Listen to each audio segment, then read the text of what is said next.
I want to ask Africans, I want to ask Nigerians, do we really need to shout and cry and fall on the ground before God hears our prayers?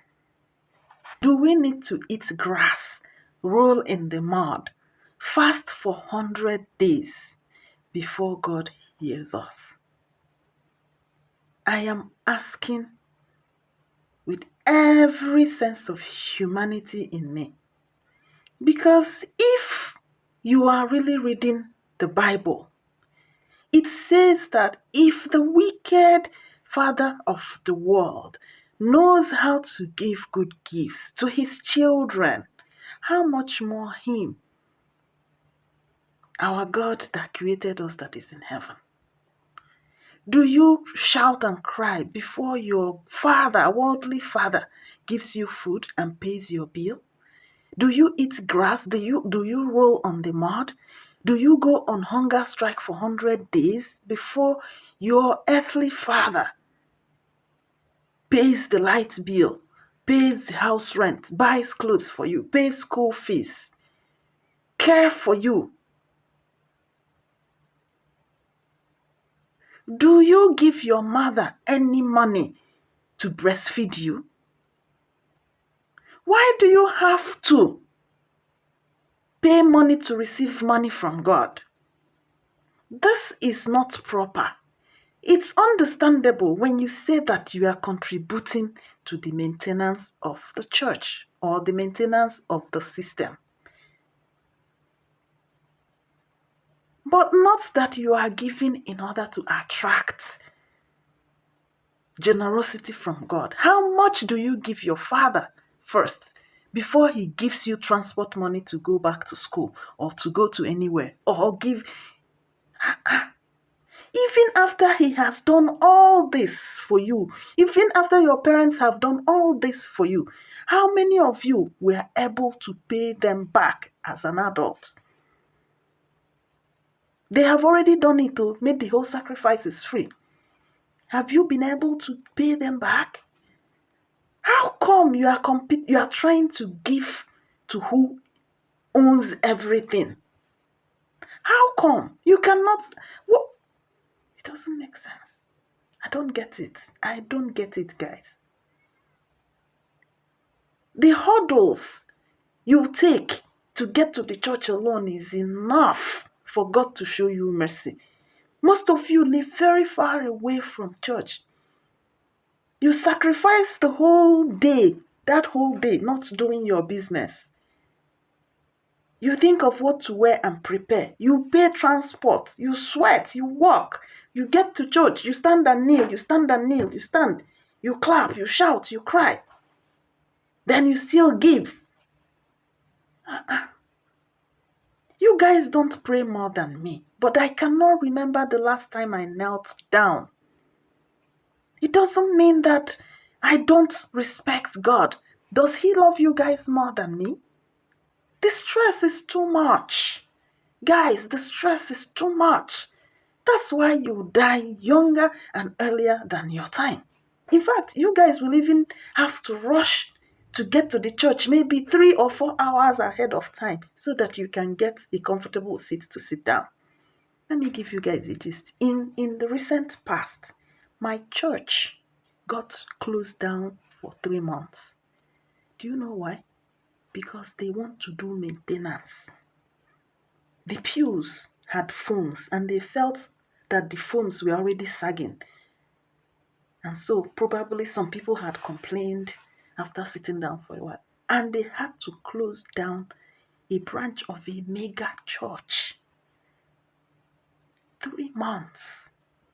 And they reconvened after the maintenance has been done, according to the taste of the system. They follow standard, not just of the church, but of the government. This is a church where you enter. You won't see one sand on the floor. No sand anywhere. And in my head, I wish you guys could visit churches in Africa. Worship from year to year. no tithe, no offering is being mentioned in the church. It's not like they don't give offering, no, it's not that they don't pay tithes. They have church websites, and every member of the church is registered with an account. You have your username and your password. And so, if you want to pay or contribute anything for the church, you go and log into church website with your own username and password and contribute to whichever branch of the church in any part of the world you wish to. Nobody is thanking you. Nobody will ask you how much you gave. So nobody knows how much you gave. It's between you and your God. Even if you decide not to give, nobody cares. Nobody asks you. Guess what? The church is still the richest church in the world. And the members are doing pretty well. Everybody is being looked after. Every member has a minister. Every member has a church friend that checks on him or her, whether you are doing good or you are doing bad. So you must have a church friend that looks after you. Those that don't have cars are being picked up by those that have cars and conveyed to church. Those that are within the area where the church buses cannot go. But they have members, so they all know the addresses of everybody. If you don't volunteer by yourself to lift this other person that lives close to you without a car, the church, the management of the church that knows everybody's address, will mandate you to lift this person. You will bring the person to church and take the person back home. This is what it should be about. Love and that community building. Care. So that you don't feel alone. Nobody sees God. The God you see is your fellow human being.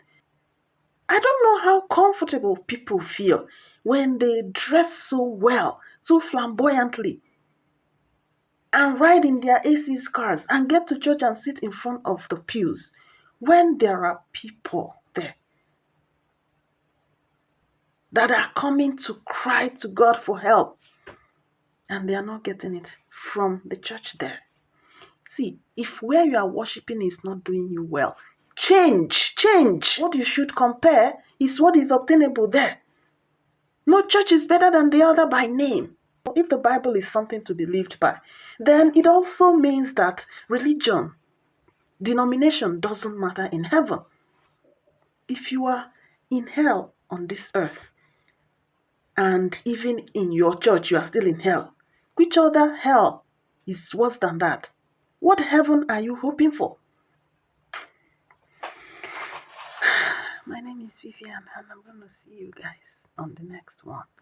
Continue rolling yourself on the mud and eat grass and cry all you want. If no practical solutions are given to your problems, especially from where you totally trust and hope that your help comes from, if you don't get it, forget it. You are returning back to face the challenges and the problems you left at home.